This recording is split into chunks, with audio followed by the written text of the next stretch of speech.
এক গাজার উপর যে অত্যাচার চালানো হয়েছে, এই অত্যাচারে যদি সমগ্র আমেরিকা, সমগ্র ইউরোপ আর সমগ্র ইসরায়েল জ্বলে পুড়ে যায়, তবু আল্লাহ সুবহানাহু ওয়া তাআলার জন্য এটা হক হবে। এবং আল্লাহ এটা বলেছেন, কোরআনেই বলেছেন যে আল্লাহ সুবহানাহু ওয়া তাআলা যখন কোনো শহর ও বন্দর ধ্বংস করেন, তখন আল্লাহ অত্যাচার করেন না, বরং তারা অত্যাচারী ছিল তাই ধ্বংস করে দেন। আমেরিকা ইসরায়েলবাসী কি নিজেদেরকে নিরাপদ মনে করে নিল যে অত্যাধুনিক প্রযুক্তির যুগে যখন জানা যায় কখন বৃষ্টি হবে, যখন জানা যায় কোথায় ঝড় তৈরি হচ্ছে, কত কিলোমিটার বেগে কোন দিক দিয়ে সেই ঝড়টা অতিক্রম করবে, যখন ফায়ার সার্ভিস থেকে শুরু করে সকল দুর্যোগ মোকাবেলা করার মানুষ নিজের কাছে সরঞ্জামাদি অত্যাধুনিক ব্যবস্থাপনা তৈরি করে নিয়েছে, তার দ্বারা কি মানুষ মনে করে নিয়েছে যে আল্লাহর আযাব আর গজব আর আসবে না? এমতো অবস্থায় যে মানুষ রাতে ঘুমন্ত, এমতো অবস্থায় যে মানুষ দুপুরের পর বিশ্রাম করছে, এমতো অবস্থায় যে মানুষ দিনের বেলা খেলাধুলায় মত্ত আছে, এরকম অবস্থায় আল্লাহর আযাব এবং গজব আসবে না, এটা কি মানুষ নিশ্চিত হয়ে গেছে? যে সারা পৃথিবীর মানুষের চোখের সামনে, সারা পৃথিবীর সকল রাষ্ট্রনেতার সামনে, BBC, CNN, Al Jazeera, TV channel, Facebook, YouTube সব লাইভের সামনে 60,000 নিরস্ত্র নিরীহ মানুষকে গাজায় হত্যা করা হয়েছে। সারা পৃথিবীর সব রাষ্ট্রপ্রধান দেখেছে, সারা পৃথিবীর সব মানুষ দেখেছে। সবার পক্ষে সম্ভব ছিল এই মহা হত্যাযজ্ঞ আটকানোর, কিন্তু তারা এই মহা হত্যাযজ্ঞ আটকাতে যায়নি, আটকানোর চেষ্টা করেনি। তাদেরকে এর জবাব দিতে হবে। এই এক গাজার উপর যে অত্যাচার চালানো হয়েছে, এই অত্যাচারে যদি সমগ্র আমেরিকা, সমগ্র ইউরোপ আর সমগ্র ইসরায়েল জ্বলে পুড়ে যায়, তবু আল্লাহ সুবহানাহু ওয়া তাআলার জন্য এটা হক হবে। এবং আল্লাহ এটা বলেছেন, কোরআনেই বলেছেন যে আল্লাহ সুবহানাহু ওয়া তাআলা যখন কোনো শহর ও বন্দর ধ্বংস করেন, তখন আল্লাহ অত্যাচার করেন না, বরং তারা অত্যাচারী ছিল তাই ধ্বংস করে দেন। সম্মানিত উপস্থিতি, অতীতে আল্লাহ আমাদের চেয়ে শক্তিশালী জাতিদেরকে ধ্বংস করে দিয়েছে। অতীতে আল্লাহ নিজে বলছেন, আল্লাহ সুবহানাহু ওয়া তাআলা পবিত্র কোরআন মাজিদে বলেন, ওয়া কুল্লান আখাযনা বিযামবিহি, অতীতের আমি যত শহর, নগর, বন্দর ধ্বংস করে দিয়েছি, সবগুলো ধ্বংস করেছি পাপের কারণে।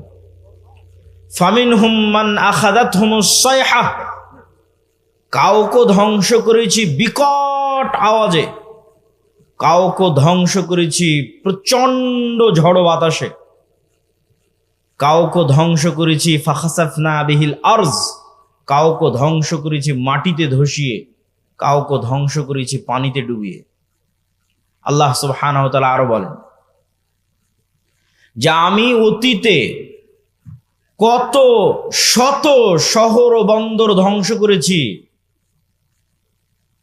যারা অহংকারী হয়ে গেছিল, বাতিরাত মাঈশাতাহা, যাদের উন্নত লাইফস্টাইল, উন্নত জীবনযাপন, উন্নত সভ্যতা তাদেরকে অহংকারী করে তুলেছিল।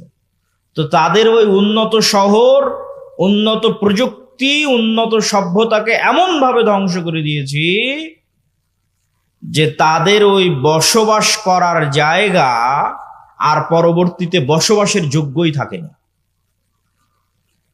আজকের যদি দুবাইয়ের উদাহরণ নেন, তো আল্লাহ অতীতের এরকম বহু দুবাই ধ্বংস করে দিয়েছে। আজকের যদি লস অ্যাঞ্জেলসের উদাহরণ নেন, তো এরকম বহু লস অ্যাঞ্জেলস আল্লাহ অতীতে ধ্বংস করে দিয়েছে, যেখানে উন্নত লাইফস্টাইল ছিল, যেখানেও একটা ফ্ল্যাট এবং একটা প্লট ক্রয় করার জন্য মানুষ কোটি কোটি টাকা ব্যয় করত। কিন্তু আল্লাহ বলছে আমি কেমন ভাবে ধ্বংস করেছি, যে আর পরবর্তীতে বসবাসেরই যোগ্য থাকেনি, এইভাবে ধ্বংস করে দিয়েছে। সম্মানিত উপস্থিতি, আল্লাহ সুবহানাহু ওয়া তাআলা কোরআন মাজিদে অতীতে কয়েকটা কওমের ধ্বংসের বিবরণ দিয়েছেন। আমি সংক্ষিপ্তভাবে আপনাদের সামনে তুলে ধরব। নূহ আলাইহিস সালাতু ওয়াস সালামের কওমের ধ্বংসের বিবরণ দিয়েছেন, লূত আলাইহিস সালাতু ওয়াস সালামের কওমের ধ্বংসের বিবরণ দিয়েছেন, আদ জাতির ধ্বংসের বিবরণ দিয়েছেন, সামুদ জাতির ধ্বংসের বিবরণ দিয়েছেন, ফেরাউনের ধ্বংসের বিবরণ দিয়েছেন, কারুনের ধ্বংসের বিবরণ দিয়েছেন। নূহ আলাইহিস সালাতু ওয়াস সালামকে আল্লাহ সুবহানাহু ওয়া তাআলা তার কওমের নিকটে পাঠিয়েছিলেন তাওহীদের দাওয়াত নিয়ে, আর তিনি দাওয়াতি কাজ করেছেন 50 বছর কম 1000 বছর, আলফা সানাহ ইল্লা 50, কোরআনের আয়াত যে 1000 বছর দাওয়াতি কাজ করেছে, 50 বছর কম, 950 বছর। তো যখন এই দাওয়াতি কাজে তার কওম বিরক্ত হয়ে গেছে, তখন তার কওম বলতেছে, ইয়া নূহ, হে নূহ, তুমি অনেক আমাদেরকে ডিস্টার্ব দিয়েছো, ফাতিনা বিমা তাইদুনা।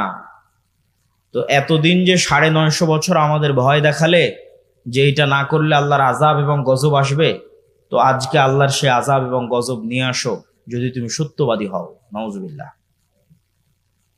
তারপরে যখন আল্লাহ সুবহানাহু ওয়া তাআলার আদেশ চলে আসলো, আফারাত্তান নূর, এবং নূহ আলাইহিস সালাতু ওয়াস সালামের বাড়ির চুলা থেকে পানি বের হওয়া শুরু হলো, তখন আল্লাহ নূহ আলাইহিস সালাতু ওয়াস সালামকে বললেন যে প্রত্যেক জাতি প্রজাতি থেকে এক জোড়া করে উঠিয়ে নিতে তার নৌকাতে।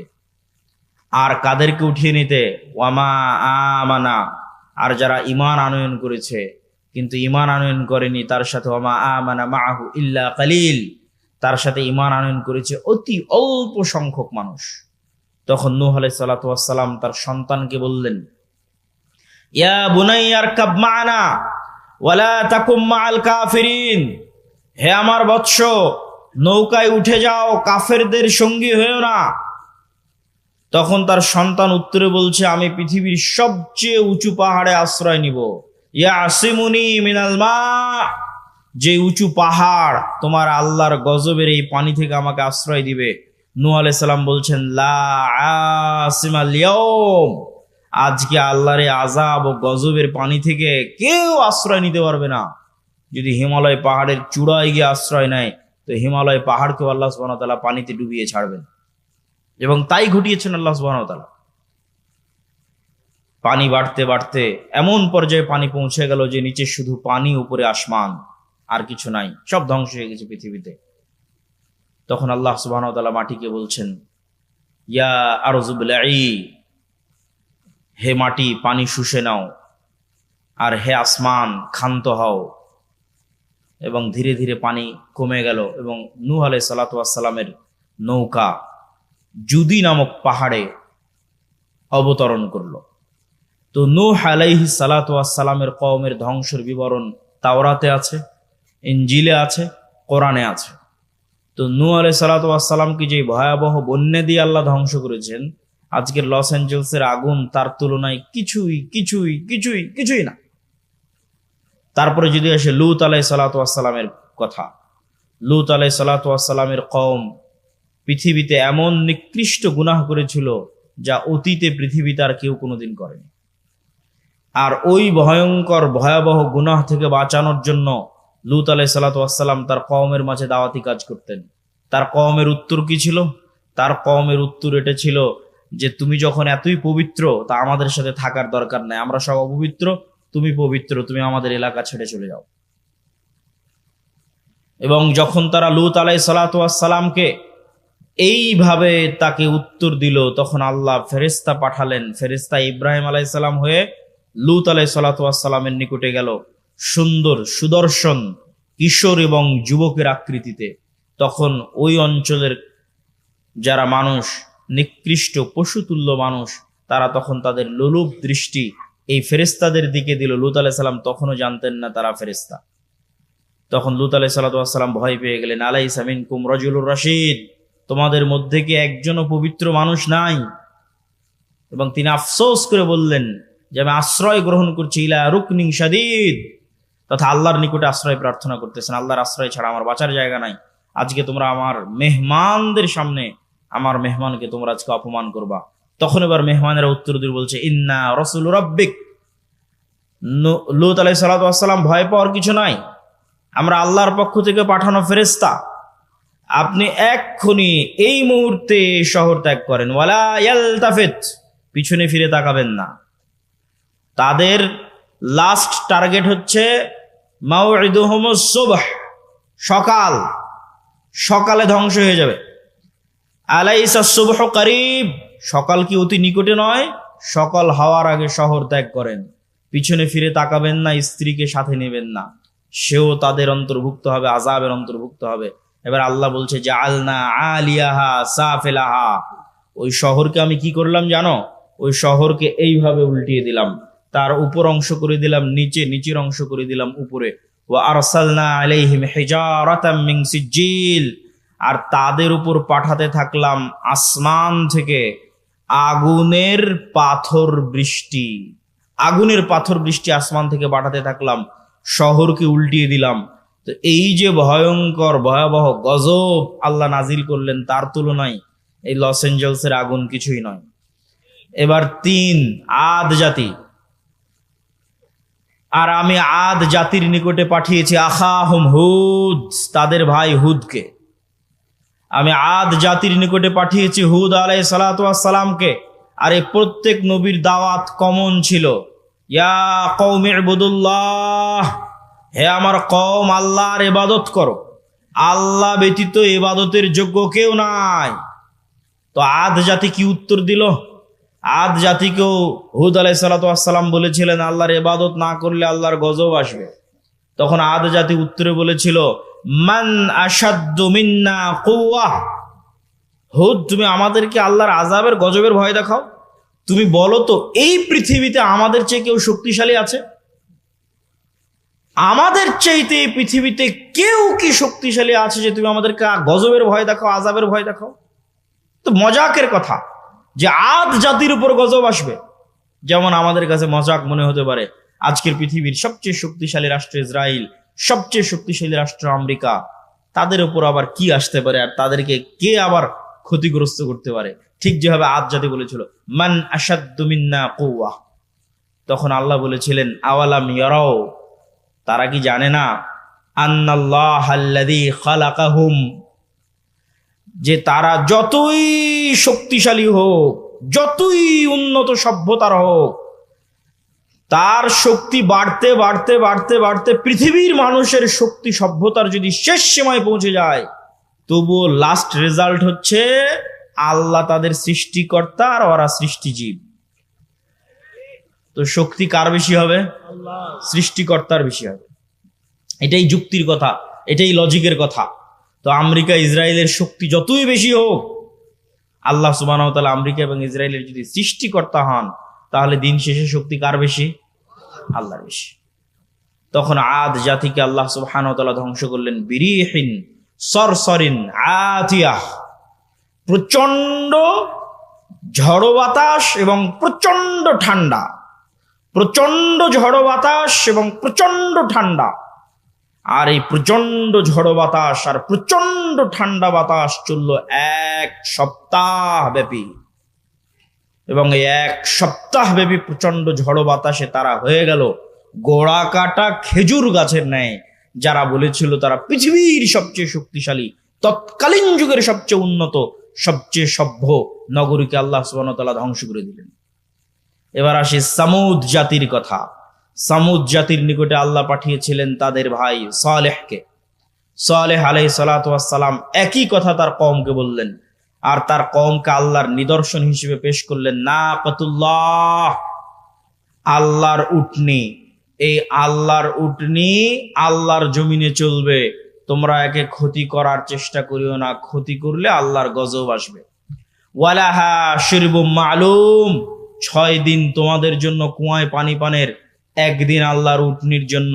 যেই দিন আল্লাহর উটনি পানি পান করবে, সেই দিন উটনি থেকে এই পরিমাণ দুধ হতো যে সমগ্র সামুদ জাতি সেই দুধ দহন করে নিয়ে খেয়ে বাড়িতে নিয়ে শেষ করতে পারত না। আল্লাহু আকবার। কিন্তু এই নিয়ামত তাদের সহ্য হয়নি, তারা অহংকারী। অহংকারী হয়ে সালেহ আলাইহিস সালাতু ওয়াস সালামকে বলছে ফাআকারুহা, কেটে নিয়ে, উটনির পা কেটে নিয়ে সালেহ আলাইহিস সালাতু ওয়াস সালামকে বলছে ফাতিনা বিমা তাইদুনা, আযাবের ভয় দেখাতে এই যে তোমার আল্লাহর উটনির পা কেটে নিয়েছে, এবার আযাব নিয়ে আসো। কোথায় আযাব? আযাব নিয়ে আসো। ফাখাযাতহুমুস সাইহা, কোথাও এসেছে ফাখাযাতহুমুর রাজফা, বিকট আওয়াজ, এমন বিকট আওয়াজ যে বিকট আওয়াজে তারা হয়ে গেল ওয়াহুম জাসিমিন। মুফাসসিরিনে কেরাম লিখছেন জাসিমিনের অর্থ যে যে যেখানে যে অবস্থায় ছিল সে অবস্থায় থেকে গেল। কেউ চা পান করছিল তো চা হাতে নিয়ে ওভাবেই থেকে গেল, বিকট আওয়াজের সাথে সাথে ওভাবে মৃত্যু হয়ে গেছে, ওভাবে থেকেও গেছে। কেউ দৌড়াচ্ছিল, ও দৌড়ানো অবস্থায় থেকে গেছে। কেউ খাবার খাচ্ছিল, খাবার খাওয়া অবস্থায় থেকে গেছে। কেউ গোসল করছিল, গোসল অবস্থায় থেকে গেছে। ওয়াহুম জাসিমিন, এক বিকট আওয়াজে পৃথিবীর সবচেয়ে শক্তিশালী সম্প্রদায় এক বিকট আওয়াজে ইনস্ট্যান্ট যে যেখানে যে অবস্থায় ছিল সেভাবে থেকে গেছে, দুনিয়া থেকে বিদায় নিয়ে নিয়েছে। এই ছিল সামুদ জাতির ঘটনা। সম্মানিত উপস্থিতি, নূহ আলাইহিস সালাতু ওয়াস সালাম, লূত আলাইহিস সালাতু ওয়াস সালাম, আদ জাতি, সামুদ জাতি, এই চারটে বড় বড় জাতিকে আল্লাহ সুবহানাহু ওয়া তাআলা চারটে ভিন্ন ভিন্ন ধরনের আযাব দিয়ে ধ্বংস করে দিয়েছেন। আর আল্লাহ আরো বলেছেন, আফা আমিনা আহলুল কোরা, আজকের যুগের মানুষেরা কি নিজেকে নিরাপদ মনে করে নিয়েছে যে আল্লাহর আযাব ও গজব আসবে না? যদি নিরাপদ মনে করে নিয়ে থাকে তাহলে তারা যেন তাদের ভুলকে সংশোধন করে নেয়। আল্লাহর আযাব এবং গজব যে কোনো মুহূর্তে আসতে পারে, যে কোনো সময় আসতে পারে। আর লস এঞ্জেলস, ক্যালিফোর্নিয়ায় যে আগুন জ্বলতেছে, এরকম আগুনে যদি সারা পৃথিবীও জ্বলে যায় তবুও হক হবে। এই জন্য হক হবে যে সারা পৃথিবীর মানুষের চোখের সামনে, সারা পৃথিবীর সকল রাষ্ট্রনেতার সামনে, BBC, CNN, Al Jazeera, TV channel, Facebook, YouTube সব লাইভের সামনে 60,000 নিরস্ত্র নিরীহ মানুষকে গাজায় হত্যা করা হয়েছে। সারা পৃথিবীর সব রাষ্ট্রপ্রধান দেখেছে, সারা পৃথিবীর সব মানুষ দেখেছে। সবার পক্ষে সম্ভব ছিল এই মহা হত্যাযজ্ঞ আটকানোর, কিন্তু তারা এই মহা হত্যাযজ্ঞ আটকাতে যায়নি, আটকানোর চেষ্টা করেনি। তাদেরকে এর জবাব দিতে হবে। এই এক গাজার উপর যে অত্যাচার চালানো হয়েছে, এই অত্যাচারে যদি সমগ্র আমেরিকা, সমগ্র ইউরোপ আর সমগ্র ইসরায়েল জ্বলে পুড়ে যায়, তবু আল্লাহ সুবহানাহু ওয়া তাআলার জন্য এটা হক হবে। এবং আল্লাহ এটা বলেছেন, কোরআনেই বলেছেন যে আল্লাহ সুবহানাহু ওয়া তাআলা যখন কোনো শহর ও বন্দর ধ্বংস করেন তখন আল্লাহ অত্যাচার করেন না, বরং তারা অত্যাচারী ছিল তাই ধ্বংস করে দেন। সম্মানিত উপস্থিতি, এটি থেকে আমাদের শিক্ষা নিতে হবে, মুসলমানদের শিক্ষা নিতে হবে যে আমরা যে কোনো মুহূর্তে আল্লাহর আযাব এবং গজবের শিকার হতে পারি। যে অশ্লীলতা, যেই বেহায়াপনায় লূত আলাইহিস সালাতু ওয়াস সালামের কওম ধ্বংস হয়েছিল, ওই বেহায়াপনা, ওই অশ্লীলতাও বাংলাদেশে ঢুকানোর চেষ্টা করতেছে শয়তানের দোসরেরা। এমনও রাজনৈতিক দল বাংলাদেশে আছে যারা তাদের দফার মধ্যে যুক্ত করে দিয়েছে যে তারা রেইনবো নেশন তৈরি করবে, রংধনু জাতি তৈরি করবে। তো নেলসন ম্যান্ডেলা আফ্রিকায় রংধনু জাতি তৈরি করতে গিয়ে এই লূত আলাইহিস সালাতু ওয়াস সালামের কওমের অশ্লীলতাকে প্রমোট দিয়েছিল। আজকের এই ধরনের রাজনৈতিক দলগুলো আবার পদ তৈরি করেছে, লিঙ্গ সমতা, লিঙ্গ ন্যায্যতা নামে একটা পদ তৈরি করেছে। নাউজুবিল্লাহি মিন যালিক। এর প্রত্যেকটার পিছনের উদ্দেশ্য হচ্ছে ইবলিসের যে স্কিম আছে, শয়তানের যে পদক্ষেপ আছে সেটা বাস্তবায়ন করা। তবে হ্যাঁ, তাদের জন্য অনেক বড় ধাক্কা, এই সমস্ত শয়তানের অনুসারীদের জন্য অনেক বড় ধাক্কা যে তাদের আব্বার দেশে তাদের বিরোধী লোক চলে এসেছে। তার মানে তাদের সবগুলোর আব্বা হচ্ছে আমেরিকা। আর আমেরিকার নতুন প্রেসিডেন্ট ডোনাল্ড ট্রাম্পের প্রথম আদেশ যে পৃথিবীতে তৃতীয় লিঙ্গ বলে কিছু নাই, লিঙ্গ দুইটাই, নারী আর পুরুষ। আমেরিকার জন্য ডোনাল্ড ট্রাম্পের প্রথম আদেশ। এত ভয়ঙ্কর আদেশ হওয়ার কারণ, এটার প্রেক্ষাপটও আপনাদের জানা থাকা উচিত। এই সমস্ত যে রাজনৈতিক দলগুলো আছে এদেরকে উত্তর দেওয়ার জন্য জানা থাকা উচিত। সেটা হচ্ছে ইলন মাস্ক। ইলন মাস্কের নিজের সন্তান তার বাপকে বলছে, ইলন মাস্কের নিজের সন্তান তার বাপকে বলছে, আমাকে যদি অপারেশন করে ছেলে থেকে মেয়েতে রূপান্তর না করা হয় আমি আত্মহত্যা করব। নাউজুবিল্লাহি মিন যালিক। ইলন মাস্ক ছেলের জীবন বাঁচাতে অপারেশনের অনুমতি দেয় আর দুনিয়ার মানুষকে বলে যে আমার ছেলে মারা গেছে, এবং তখন থেকে সিদ্ধান্ত নেয় যে এই শয়তানের এজেন্ডা আমেরিকায় উৎখাত করে ছাড়বে সে। এই যে ক্ষোভ, তার যে কষ্ট, যে সন্তান বাপের সামনে যদি এই ধরনের কথা বলে বাপের কি রকমের কষ্ট হতে পারে, এটার নাম দিয়েছে Elon Musk virus, woke virus. ওই রাগে, ওই ক্ষোভে টুইটার ক্রয় করে নেয়, আর ওই রাগে, ওই ক্ষোভে রাজনীতিতে যোগ দেয় এবং ডোনাল্ড ট্রাম্পের সাথে যুক্ত হয়। এই জন্য ডোনাল্ড ট্রাম্প ক্ষমতায় এসে প্রথম অধ্যাদেশ জারি করেছে, কোনো তৃতীয় লিঙ্গ বলে কিছু নাই, হয় নারী আর পুরুষ, এর বাইরে আর কিছু নাই, কোনো ট্রান্সজেন্ডার নাই, কিচ্ছু নাই। এখান থেকে আমাদের শিক্ষা নেওয়ার আছে যে আমাদের দেশে যারা অতি সেকুলার হয়ে, অতি উদার হয়ে মুসলিম দেশে রাজনীতি করবে, অথচ রেইনবো নেশনের নামে রাজনীতি করবে, লিঙ্গ সমতার নামে পদ তৈরি করে রাজনীতি করবে, এদের রাজনীতি করার অধিকার বাংলাদেশে নাই। আমি ওই দলকে নাম না নিয়ে উদাত্ত আহ্বান জানাবো যে বাংলাদেশের মানুষের মনোভাব, বাংলাদেশের মানুষের সামাজিক মূল্যবোধ বুঝার চেষ্টা করতে হবে। আল্লাহর চেয়ে শক্তিশালী কেউ নয়। আদ সামুদ জাতি ধ্বংস হয়ে গেছে, নূহ আলাইহিস সালাতু ওয়াস সালামের কওম, লূত আলাইহিস সালাতু ওয়াস সালামের কওম ধ্বংস হয়ে গেছে। অশ্লীলতা ছড়াতে চাইলে ধ্বংস হয়ে যেতে হবে। বক্তব্যের দ্বিতীয় অংশ, বক্তব্যের প্রথম অংশ শেষ, বক্তব্যের দ্বিতীয় অংশ, ইসলামী রাষ্ট্র। ইসলামী রাষ্ট্র প্রতিষ্ঠা করার বিষয়টা এখন বাংলাদেশে অন্যতম একটি আলোচিত ইস্যু। কেউ কেউ মনে করতেছে তারা ভোটের মাধ্যমে, রাজনীতি করে, গণতন্ত্রের মাধ্যমে ইসলামী রাষ্ট্র প্রতিষ্ঠা করবে। অথচ আমরা কোরআন এবং হাদিস পড়ে বুঝতেছি যে আপনি ততক্ষণ পর্যন্ত মুমিন হতে পারবেন না যতক্ষণ না আপনি তাগুতের কাফের না হবেন।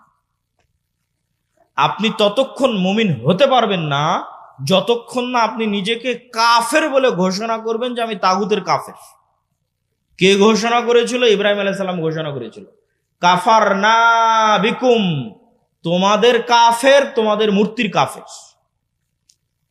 ইব্রাহিম আলাইহিস সালাতু ওয়াস সালাম ঘোষণা করেছিলেন তোমাদের কাফের, তোমাদের মূর্তির কাফের, এবং তিনি তার জাতির শিরক থেকে নিজেকে মুক্ত ঘোষণা করেছিলেন। এই জন্য আল্লাহ কোরআনে বলেছেন অমাই ইয়াকফুর বিত্তাগুত, আগে তাগুতকে অস্বীকার করতে হবে, কাফের হতে হবে, ওয়ুমিন বিল্লাহ, তারপরে আল্লাহর উপর ঈমান আনেন। আপনি যদি বলেন যে আমি রাষ্ট্রে ইসলাম প্রতিষ্ঠা করতে চাই, তো রাষ্ট্রে ইসলাম প্রতিষ্ঠার সবচেয়ে বড় শত্রু যেগুলো, এগুলোর কাফের হতে হবে। তো রাষ্ট্রে ইসলাম প্রতিষ্ঠার সবচেয়ে বড় শত্রু হচ্ছে গণতন্ত্র, রাষ্ট্রে ইসলাম প্রতিষ্ঠার সবচেয়ে বড় শত্রু হচ্ছে সমাজতন্ত্র, রাষ্ট্রে ইসলাম প্রতিষ্ঠার সবচেয়ে বড় শত্রু হচ্ছে সেকুলারিজম, ধর্মনিরপেক্ষ মতবাদ। মানুষ বলে গত 16 বছর অমুক এটা করেছে, গত 16 বছর অমুক এটা করেছে। এইটা কেন কেউ বলে না গত 16 বছর কি দেশ ইসলামী আইন অনুযায়ী চলতো? কথা বলেন, ইসলামী আইন অনুযায়ী চলতো?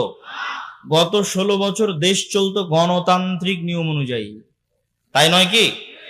গত 16 বছর দেশ চলতো ধর্মনিরপেক্ষ মতবাদ অনুযায়ী।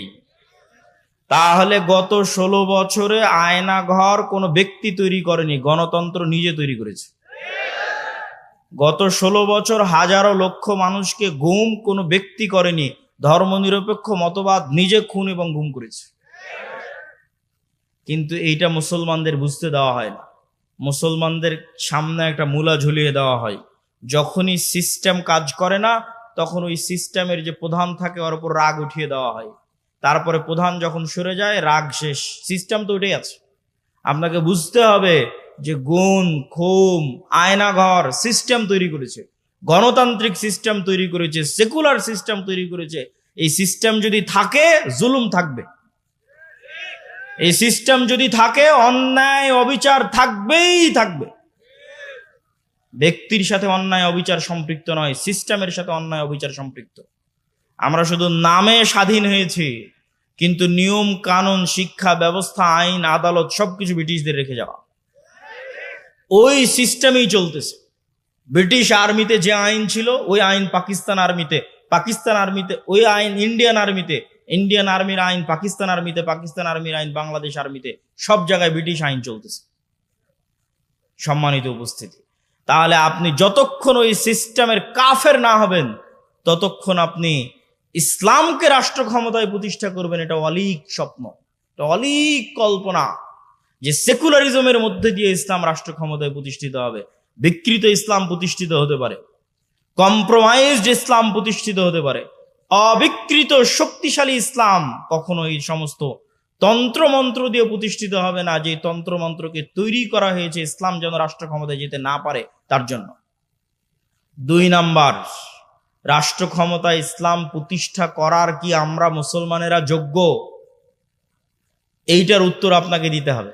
ইসলামের রাষ্ট্র ক্ষমতার ব্র্যান্ডিং হচ্ছে ন্যায় বিচার এবং সত্যবাদিতা। এটা হচ্ছে রাষ্ট্র ক্ষমতায় ইসলামের ব্র্যান্ডিং।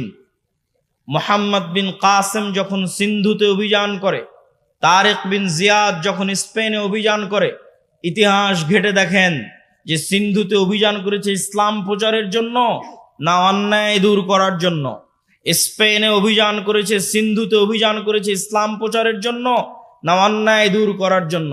ইতিহাস ঘেটে দেখবেন যে প্রত্যেকটা আক্রমণাত্মক যুদ্ধ হয়েছে ওই অঞ্চলের অত্যাচারিত মাজলুম মানুষকে মুক্তি দিয়ে তাদের মধ্যে ন্যায় প্রতিষ্ঠা করার জন্য। এমনকি বাংলাদেশে ইখতিয়ার উদ্দিন মোহাম্মদ বিন বখতিয়ার খিলজি থেকে শুরু করে শাহজালাল থেকে শুরু করে যারাই বাংলাদেশে অভিযান পরিচালনা করেছে তাদের প্রত্যেকের উদ্দেশ্য ছিল বাংলাদেশের মানুষকে জুলম থেকে মুক্তি দেওয়া। এই একই কথা রাসূলুল্লাহ সাল্লাল্লাহু আলাইহি ওয়াসাল্লাম ঈসা আলাইহিস সালাতু ওয়াস সালামের ক্ষেত্রে বলে গেছেন যে ঈসা আলাইহিস সালাম যখন রাষ্ট্রনেতা হবেন তখন হাকামান মুকসিতা, সারা পৃথিবীতে ন্যায় বিচার প্রতিষ্ঠা করবেন। এটা হচ্ছে ইসলামের ব্র্যান্ডিং, যে ইসলাম রাষ্ট্র ক্ষমতায় গেলে ন্যায় বিচার প্রতিষ্ঠা হবে। তাহলে প্রশ্ন হচ্ছে, মুসলমান যদি নিজে ন্যায়পরায়ণ না হয় কিভাবে সে রাষ্ট্র ক্ষমতায় ন্যায় বিচার প্রতিষ্ঠা করবে? আপনাকে আমি আরো উদাহরণ দিয়ে বুঝাই, এখানে আপনারা উপস্থিত আছেন, উদাহরণগুলো বুঝবেন। বাবা মারা গেছে, বোন বাবার সম্পত্তিতে যা সম্পদ পাবে আপনি ন্যায়ের সাথে সেটি বুঝিয়ে দিয়েছেন কিনা? প্রশ্ন। আপনি আপনার আশেপাশের পাড়া প্রতিবেশী সবার দিকে তাকিয়ে দেখেন যে সে ন্যায়ের সাথে বুঝিয়ে দিয়েছে কিনা। একদল পাবেন দেয়নি, একদল পাবেন যদি দিয়ে থাকে তো দামি জমিটা নিজের কাছে রেখেছে, বিলের জমিটা বোনকে দিয়েছে। তাহলে এই যে ব্যক্তি যে সামান্য তার পরিবারে তার বোনের উপর ন্যায় প্রতিষ্ঠা করতে পারলো না, ওই ব্যক্তিকে যদি রাষ্ট্র ক্ষমতা দেওয়া হয় তাহলে গত 16 বছর যা দুর্নীতি হয়েছে তার চেয়ে বেশি দুর্নীতি করবে। গত 16 বছর যা জুলম হয়েছে তার চেয়ে বেশি জুলম করবে। ওকে দিয়ে কখনো রাষ্ট্র ক্ষমতা ইসলাম প্রতিষ্ঠিত হবে না, কেননা রাষ্ট্র ক্ষমতা ইসলাম মানে ন্যায় বিচার প্রতিষ্ঠা হওয়া। তো সে তো দুর্নীতিগ্রস্ত, সে কিভাবে ন্যায় বিচার প্রতিষ্ঠা করবে? আপনি সমাজে তাকিয়ে দেখেন যে প্রত্যেকটা সেক্টরে সেক্টরে, এলাকায় এলাকায়, সমাজে সমাজে যৌতুকের ভিত্তিতে বিবাহ হচ্ছে। ভিত্তিতে বিবাহ অন্যায়, মানুষের প্রতি অন্যায়। আমি এখন ন্যায় এবং অন্যায় বলতে সালাত সিয়ামের অন্যায় বুঝাচ্ছি না, এক মানুষের সাথে আর এক মানুষের প্রতি অন্যায়। তো যে যৌতুকের ভিত্তিতে যেই পরিবার বিবাহ করছে, যৌতুকের ভিত্তিতে যেই বিবাহে পুরো এলাকা, পুরো গ্রাম, কাজী, আলেম, হুজুর, হাজি সব অংশগ্রহণ করতেছে, এই আলেম, এই কাজী, এই হুজুর আর এই বিবাহকারী পাত্র আর এই বিবাহকারী ছেলে পক্ষ, এদেরকে রাষ্ট্র ক্ষমতায় দেওয়া হলে এরা গত 16 বছরের চেয়ে বড় দুর্নীতিবাজ হবে। কেন? ও সামান্য একটা মেয়ের প্রতি ন্যায় করতে পারছে না, সামান্য তার স্ত্রীর প্রতি ন্যায় করতে পারছে না, তাহলে এটা কেমনে সম্ভব যে সে রাষ্ট্র ক্ষমতায় বসে 16 কোটি 18 কোটি মানুষের প্রতি ন্যায় করবে? অসম্ভব। তো এই জন্য যদি মুসলমানেরা বলে যে আমাদের রাষ্ট্র ক্ষমতা দরকার, তাহলে মুসলমানদেরকে আগে উন্নত পার্সোনালিটি, উন্নত ব্যক্তিত্ব এবং ন্যায় পরায়ণ যে ব্যক্তিত্ব যা নবীদের ছিল, যা রাসূলদের ছিল, সেই ন্যায় পরায়ণ ব্যক্তিত্ব অর্জন করতে হবে, ন্যায় বিচার প্রতিষ্ঠা করার সক্ষমতা অর্জন করতে হবে। আপনি ইসলামী দলে যান, সংগঠনে যান, মসজিদে যান, মাদ্রাসায় যান, যত বিভেদ বিভক্তি আছে সেখানে যান, প্রত্যেকটা জায়গায় দেখবেন অন্যায় জড়িত। ইসলামী দলের আমির ওই কর্মীকে পদ দিয়েছে যে বেশি চামচামি করে, আর যে রাত দিন পরিশ্রম করেছে ওকে বের করে দিয়েছে। তাহলে সে তার দলে ন্যায় প্রতিষ্ঠা করতে পারেনি, ও রাষ্ট্রে কিভাবে ন্যায় প্রতিষ্ঠা করবে? জালেম। জুলম কখনো ইসলামী রাষ্ট্রের মানদণ্ড হতে পারে না, ন্যায় ইসলামী রাষ্ট্রের মানদণ্ড। আর সত্যবাদিতা, আপনি মুসলমানদের কাছে যান, ইউরোপ এবং আমেরিকায় বসবাসরত মুসলমান, অধিকাংশ মুসলমান তাদের কাফের রাষ্ট্রের কাছে, খ্রিস্টান রাষ্ট্রের কাছে মিথ্যা বলে অতিরিক্ত টাকা নিচ্ছে। মুসলমান মিথ্যা বলছে, সে নামাজ পড়ে, বলছে আমি কালেমা পড়ি, আশহাদু আল্লা ইলাহা ইল্লাল্লাহ বলে, আশহাদু আন্না মুহাম্মাদার রাসূলুল্লাহ বলে, কিন্তু সেই মুসলমান মিথ্যা বলছে আর এক কাফেরের কাছে একটু টাকা বেশি নেওয়ার জন্য পুরো জীবনটা মিথ্যার উপর পার করে দিচ্ছে। আপনাদের এই নরসিংদী, নারায়ণগঞ্জ, রূপগঞ্জ অঞ্চলেও যেহেতু কিছুদিন থেকে থাকা হচ্ছে, সেহেতু দেখতেছি নির্বাচনের সময় মানুষ 2 এমপি পদপ্রার্থীর থেকে টাকা নিয়ে বলেছে তাকে ভোট দিবে। তার মানে সে মিথ্যুক। তাহলে একজন মিথ্যুক মানুষ কিভাবে নেতা হবে? একজন মিথ্যুক মানুষ কিভাবে দেশ ও জাতির দায়িত্ব নিবে, এটা অসম্ভব। আজকের যুগের মুসলমানদের ব্যক্তিত্ব মক্কার কাফের মুশরিকদের ব্যক্তিত্বের চাইতে নিম্নমানের। কিভাবে? এখনই আলোচনা শুনলেন আবু তালেব কাফের, আবু তালেব মুশরিক, কিন্তু একটা প্রমাণ দেখান দেখি যে আবু তালেব কোনোদিন মিথ্যা বলেছে? আবু তালেব কোনোদিন তার মুখের ওয়াদা রক্ষা করেনি? মুখের কথা রক্ষা করতে গিয়ে 3 বছর, মুখের কথা রক্ষা করতে গিয়ে 3 বছর ভাতিজার সাথে না খেয়ে জীবন পার করেছে। তার নাম আবু তালেব। মানে রক্তে নেতৃত্বের গুণ আছে। রক্তে কিসের গুণ আছে? নেতৃত্বের গুণ আছে। মিথ্যা বলে নেতা হওয়া যায় না, কথা রক্ষা না করে নেতা হওয়া যায় না। আবু তালেব নেতা, he is a by born leader, জন্মগত নেতা। জন্মগত নেতা দেখে মুখের কথার দাম রক্ষা করার জন্য ভাতিজার সাথে 3 বছর না খেয়ে জীবন পার করে দিয়েছে। আবু সুফিয়ান নেতা, লিডার, নেতৃত্বের যোগ্যতা আছে, কাফের মুশরিক, কিন্তু ব্যক্তিত্ব আছে। তার চিরন্তন শত্রুর বিরুদ্ধে মিথ্যা বলেনি। হিরাক্লিয়াসের দরবারে দাঁড়িয়ে আপনার একটা রাজনৈতিক দলের নেতাকে জিজ্ঞেস করেন, তার বিপরীত রাজনৈতিক দল সম্পর্কে যা বলবে 16 আনাই মিথ্যা। এই পুরো গণতান্ত্রিক রাজনীতি দাঁড়িয়ে আছে মিথ্যার উপর। পুরো গণতান্ত্রিক সিস্টেম দাঁড়িয়ে আছে মিথ্যার উপর। মিথ্যা না বললে গণতন্ত্র চলে না, মিথ্যা না বললে গণতন্ত্রে নেতা হওয়া যায় না, মিথ্যা এবং দুর্নীতি না করলে গণতন্ত্রে নিজের গদি টিকিয়ে রাখা যায় না। গণতন্ত্র সিস্টেমটাই এমন যে সিস্টেম আপনাকে মিথ্যা বলতে বাধ্য করবে। তো মিথ্যা বলে আপনি কিসের নেতা হবেন? কিসের রাষ্ট্রে ইসলাম প্রতিষ্ঠা করবেন? অন্যায় করে মিথ্যা বলে রাষ্ট্রে ইসলাম প্রতিষ্ঠা করা সম্ভব নয়। মুসলমানরা যদি বলে যে আমরা রাষ্ট্রে ইসলাম প্রতিষ্ঠা করতে চাই, তাহলে আগে মুসলমানদেরকে দায়িত্ব নিতে হবে যে তারা ইনজাস্টিস, অন্যায়ের বিরুদ্ধে শক্ত থাকবে। যেমন আজকে নরসিংদীর যুবকেরা যদি বলে যে হ্যাঁ তারা রাষ্ট্রে ইসলাম প্রতিষ্ঠা করতে চায়, তাহলে তুমি আগে নিশ্চিত করো যে তোমার নরসিংদীর নোয়াগাঁওয়ে কোথাও যেন একটা মেয়েরও যৌতুকের ভিত্তিতে বিবাহ না হয়। জুলম হবে, আর মুসলমান চাইয়ে দেখবে ওই মুসলমানকে আল্লাহ নেতা বানাবে, নাউজুবিল্লাহ মিন যালিক। জুলম হবে, মুসলমান চাইয়ে দেখবে আর সেই মুসলমানকে আল্লাহ নেতা বানাবে ইসলামের নামে। আস্তাগফিরুল্লাহ আল আযীম। তুমি যদি বলো রাষ্ট্রে ইসলাম প্রতিষ্ঠা করতে চাই, তো ওখানে মৃত্যুবরণ করেছে, ওই মৃত্যুর জানাজায় উপস্থিত হয়ে ওর মেয়েকে তার সম্পত্তি বুঝিয়ে দিতে বাধ্য করে তারপর উঠে আসো। ডিসেন্ট্রালাইজেশন, কেন্দ্রীয় রাষ্ট্র ক্ষমতাকে ডিসেন্ট্রালাইজেশন করো, বিকেন্দ্রীকরণ করো, নিজের পরিবার, নিজের সমাজে ন্যায় প্রতিষ্ঠা করো। একবার ন্যায় প্রতিষ্ঠা করার সংগ্রামে নেমে গেলে আল্লাহ তোমাকে রাষ্ট্র ক্ষমতা এমনি দিয়ে দিবে ইনশাআল্লাহ। কেননা তখন তুমি যোগ্য বিবেচিত হয়ে যাবা। সত্যবাদী ব্যক্তি, ন্যায় প্রতিষ্ঠাকারী ব্যক্তি আল্লাহর দরবারে যোগ্য বলে বিবেচিত হবে নেতা হওয়ার। আর যদি ওই কম্প্রোমাইজ করার স্বভাব না থাকে, যে গণতন্ত্রের সাথে কম্প্রোমাইজ, সমাজতন্ত্রের সাথে কম্প্রোমাইজ, সেকুলারিজমের সাথে কম্প্রোমাইজ, ধর্ম বিক্রি করে দেওয়ার সাথে কম্প্রোমাইজ, নিজের দিনের উপর আত্মবিশ্বাস নাই, তখন আমি শিখতে বলেছি যুবকেরা, নিজের দিনের উপর আত্মবিশ্বাস ফিরিয়ে আনতে তোমরা 2টে জাতিকে দেখবা, একটা ইহুদি আর একটা হিন্দু। দূরের কথা বাদ দিলাম, আজকে পার্শ্ববর্তী দেশ ভারতের কথাও যদি ধরি, যে বিজিবি এবং বিএসএফ এর সীমান্তে যে গন্ডগোল, এই গন্ডগোল নিয়ে ফেসবুকে যুবকেরা লেখালেখি করছে, হাসি ঠাট্টা ট্রল করছে যে ভারতের হিন্দুরা গরুর মূত্র পান করে। এটা নিয়ে হাসি ঠাট্টা এবং ট্রল।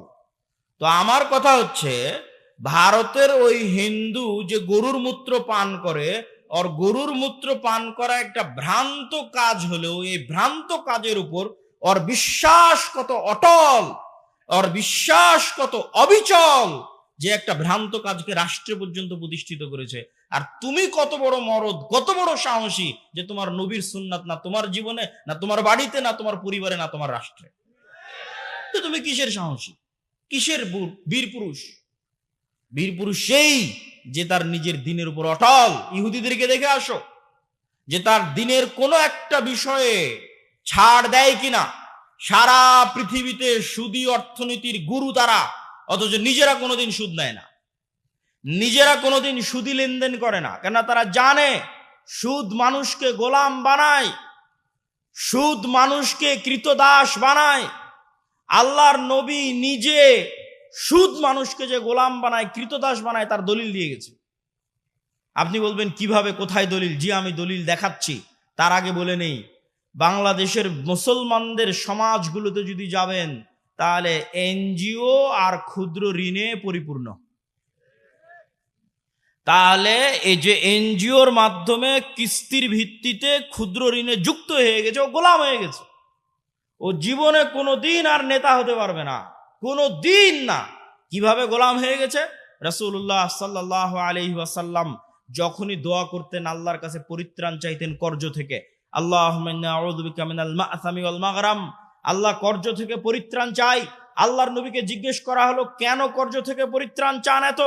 আল্লাহর নবী বললেন, ইজাস্তাদানা রাজুল, মানুষ যখন কর্জ নেওয়া শুরু করে, বাদা ইউকাযযিব, মিথ্যা বলা শুরু করে।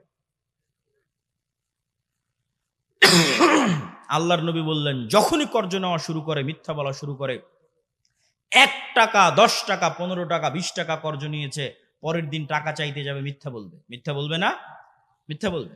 নিজে মিথ্যা বলবে, তার পরিবারকে মিথ্যা বলাবে, তার ছেলে মেয়েকে মিথ্যা বলাবে, তার স্ত্রীকে মিথ্যা বলাবে। পুরো একটা পরিবার মিথ্যার উপর গড়ে উঠতেছে। আর শুরুতেই প্রমাণ করে দিয়েছি যে মিথ্যা বলে ও নেতা হয়।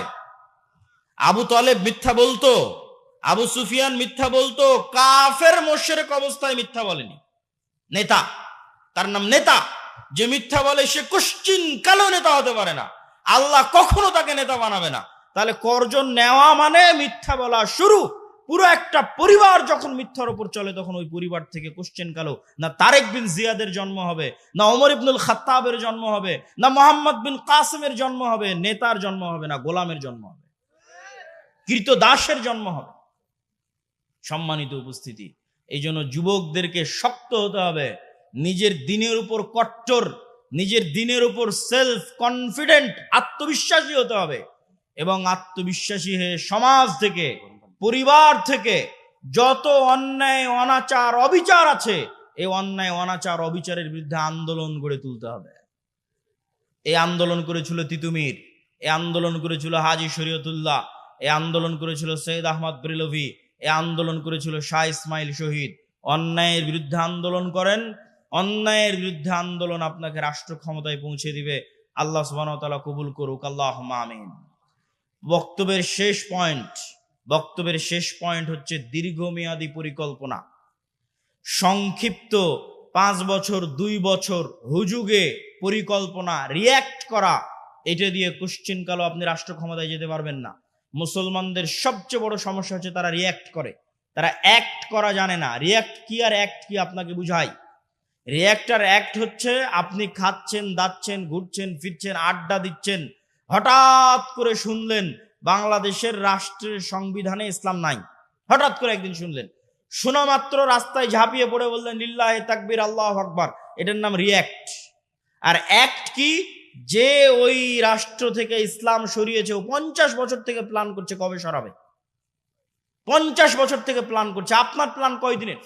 আপনি তো শুনলেন, লাফিয়ে পড়ে গেলেন লিল্লাহি তাকবীর, আল্লাহু আকবার বলে, ওই পর্যন্তই শেষ। পরিকল্পনা নাই, কার্যক্রম নাই, শক্তিশালী প্রতিষ্ঠান নাই। 5ই আগস্টে তো লক্ষ লক্ষ কোটি কোটি জনগণ ছিল, তো কোটি কোটি জনগণের সরকার তৈরি হয়নি কেন? এনজিওর সরকার কেন তৈরি হয়েছে? এনজিওদের শক্তিশালী প্রতিষ্ঠান আছে, এই জন্য তৈরি হয়েছে। আর এই কোটি কোটি পঙ্গপালের মতো জনগণের না একটা শক্তিশালী মিডিয়া আছে, না একটা শক্তিশালী অর্থনৈতিক প্রতিষ্ঠান আছে। তো কিসের রাজনীতি করবেন আপনি? আমেরিকায় গিয়ে দেখেন ইহুদিরা সংখ্যায় কত, 2%ও না, 1%ও না। অথচ শক্তিশালী প্রতিষ্ঠান থাকার কারণে বাইডেন ক্ষমতায় আসুক আর ট্রাম্প ক্ষমতায় আসুক, রাষ্ট্রের ক্ষমতা তাদের থাকে। আর মুসলমানেরা দীর্ঘমেয়াদী পরিকল্পনা নাই। ইসলামী দলগুলো বলছে এখনই ভোট করে এখনই ক্ষমতায় চলে যাবে। এখনই ভোট করে যদি এখনই ক্ষমতায় চলে যায়, তাহলে এখনই আর একজন বের হবে যে তাকে ক্ষমতা থেকে নামিয়ে দিবে। এই জন্য আপনাকে 50 বছর 100 বছরের পরিকল্পনা করতে হবে। যেই পরিকল্পনা করে সামনে আগাতে হবে। আপনি বলবেন ভাই পরিকল্পনার আশা কি? এই পরিকল্পনার আশা হচ্ছে আপনি শতভাগ নিশ্চিত থাকেন গণতন্ত্র কোনোদিন গণতন্ত্র দিয়ে ন্যায় বিচার প্রতিষ্ঠা হতে পারে না। কোনোদিন ধর্মনিরপেক্ষ মতবাদ দিয়ে ন্যায় বিচার প্রতিষ্ঠা হতে পারে না। নতুন আর যত তন্ত্রমন্ত্র সংবিধানে ঢোকানো হচ্ছে, এগুলো দিয়ে ন্যায় বিচার প্রতিষ্ঠা হবে না। ন্যায় বিচার একমাত্র শতভাগ প্রতিষ্ঠা হবে ইসলাম দিয়ে। তাহলে যতদিন গণতন্ত্র আছে ততদিন অবিচার অন্যায় থাকবে। যতদিন ধর্মনিরপেক্ষ মতবাদ আছে ততদিন অন্যায় অবিচার থাকবে, আর যতদিন অন্যায় অবিচার থাকবে ততদিন এরকম 5ই আগস্ট বারবার আসবে। 15 বছর পর আসবে, 20 বছর পর আসবে, 30 বছর পর আসবে। ওই 30 বছর পর যখন আসবে তখন যেন আপনার জন্য সুযোগ থাকে। এই জন্য এখন থেকে দীর্ঘমেয়াদী পরিকল্পনা করতে হবে। এই দীর্ঘমেয়াদী পরিকল্পনাই হবে মুসলিম উম্মার নাজাতের মাধ্যম, বাংলাদেশের মুসলমানদের নাজাতের মাধ্যম। আল্লাহ সুবহানাহু ওয়া তাআলা কবুল করুক, আল্লাহুম্মা আমিন। 2 মিনিট থেকে 5 মিনিটের মধ্যে জরুরি কয়েকটি কথা বলে বক্তব্যের শেষের দিকে চলে যাব। মাসিক আল ইতিসাম, মাসিক আল ইতিসামের নিয়মিত লেখালেখি আমি করি, আপনাদের শ্রদ্ধেয় উস্তাদজি করে। মাসিক আল ইতিসামের ফতোয়া দেশ বিদেশের বড় বড় আলেমদের মাধ্যমে সম্পাদিত হয়। মাসিক আল ইতিসামের সম্পাদকীয় আমি নিজে লিখি। এই মাসের সম্পাদকীয় আছে সিরিয়ার উপরে, দামেস্ক বিজয়ের উপরে।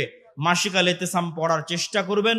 আমাদের আর যে সমস্ত বই পুস্তক আছে, ফিলিস্তিনের উপর আমার লেখা বই মিন্নাতুল বারি, আপনাদের শ্রদ্ধেয় উস্তাদজির বই, এবং আমাদের আর যত আদ-দাওয়া ইলাল্লাহর মক্তবের যে সিলেবাস আছে, উসমানী কায়দা আছে, আদর্শ শিক্ষা আছে, এগুলোকে গুরুত্ব দেওয়ার চেষ্টা করবেন। আগামী 13 ও 14 ফেব্রুয়ারিতে আল্লামা ইহসান ইলাহি জহির, যিনি পাকিস্তানের আহলে হাদিসদের সিংহ পুরুষ, সে আল্লামা ইহসান ইলাহি জহিরের সন্তান আল্লামা ইবতেসাম ইলাহি জহির আগামী 13-14 ফেব্রুয়ারি আপনাদের আল জামিয়া সালাফিয়াতে আসতেছে। আহলে হাদিসদের গর্ব, আহলে হাদিসদের অহংকার, এই সিংহ পুরুষকে জামিয়া সালাফিয়ার সালাফি কনফারেন্সে আপনাদের ব্যাপক উপস্থিতির মাধ্যমে বরণ করতে হবে। আমি আশা করব নরসিংদী নারায়ণগঞ্জের মানুষ সেই ব্যাপক উপস্থিতির মাধ্যমে তাকে সসম্মানে বরণ করে নিবে। আল্লাহ সুবহানাহু ওয়া তাআলা কবুল করুক, আল্লাহুম্মা আমিন। ওয়া আখিরু দাওয়ানা আনিল হামদুলিল্লাহি রাব্বিল আলামিন। আসসালামু আলাইকুম ওয়া রাহমাতুল্লাহি ওয়া বারাকাতুহু।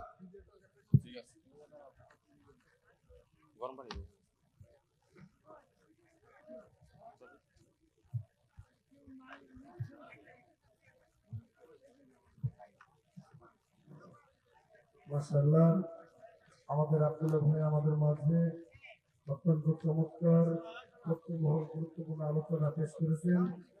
আমরা সকলেই আমল করার